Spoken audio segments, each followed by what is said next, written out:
राजा के मन में पश्चाताप। वह राजा उस पेड़ के पास जाकर नीचे पड़े पत्तों का दोना बनाकर उन एक एक बूंदों से दोने को भरने लगा। जैसे तैसे बहुत समय लगने पर आखिर वह छोटा सा दोना भर ही गया। राजा ने खुश होते हुए जैसे ही उस पानी को पीने के लिए दोने को मुंह के पास लाया, तभी वहाँ सामने बैठा हुआ एक तोता टें टें की आवाज़ करता हुआ आया।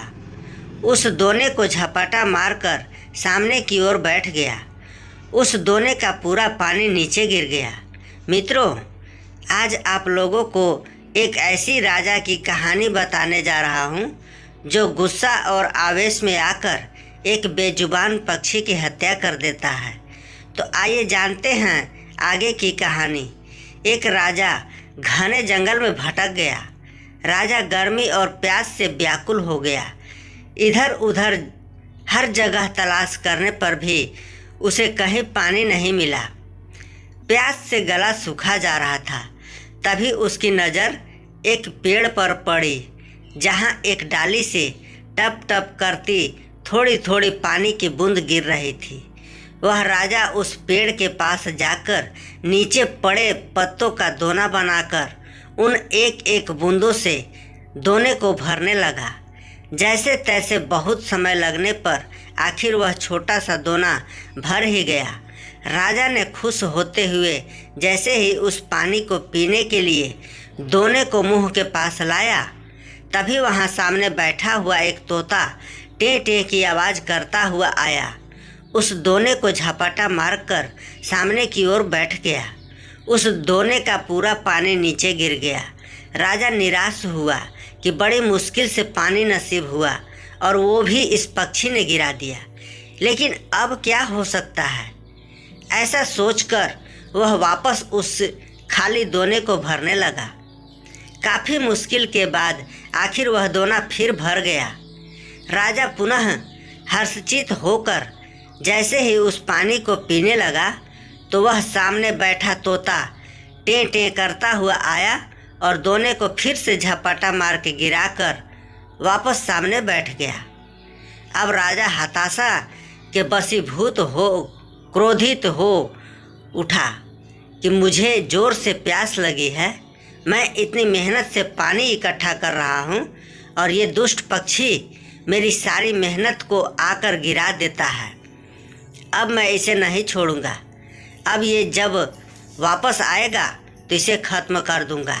अब वह राजा अपने एक हाथ में दोना और दूसरे हाथ में चाबुक लेकर उस दोने को भरने लगा।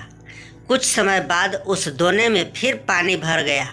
अब वह तोता पुनः टें टें करता हुआ जैसे ही उस दोने को झपटा मारने पास आया, वैसे ही राजा उस चाबुक को तोते के ऊपर दे मारा और हो गया बेचारा तोता ढेर।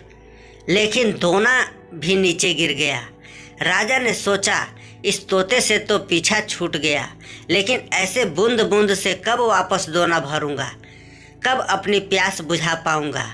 इसलिए जहाँ से ये पानी टपक रहा है वहीं जाकर झट से पानी भर लूँ। ऐसा सोचकर वह राजा उस डाली के पास गया जहाँ से पानी टपक रहा था। वहाँ जाकर राजा ने जो देखा तो उसके पैरों के नीचे से जमीन खिसक गई। उस डाल पर एक भयंकर अजगर सोया हुआ था और उस अजगर के मुंह से लार टपक रही थी। राजा जिसको पानी समझ रहा था वह अजगर की जहरीली लार थी। राजा के मन में पश्चाताप का समंदर उठने लगा। हे प्रभु, मैंने यह क्या कर दिया? जो पक्षी बार बार मुझे जहर पीने से बचा रहा था, क्रोध के वशीभूत होकर मैंने उसे ही मार दिया। काश मैंने संतों के बताए उत्तम क्षमा मार्ग को धारण किया होता, अपने क्रोध पर नियंत्रण किया होता, तो मेरे हितैषी निर्दोष पक्षी की जान नहीं जाती।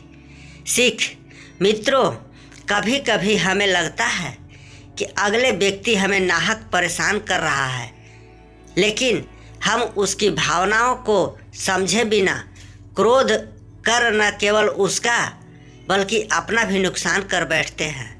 इसलिए कहते हैं कि क्षमा और दया धारण करने वाला सच्चा वीर होता है। क्रोध वो जहर है जिसकी उत्पत्ति अज्ञानता से होती है और अंत पश्चाताप से होता है।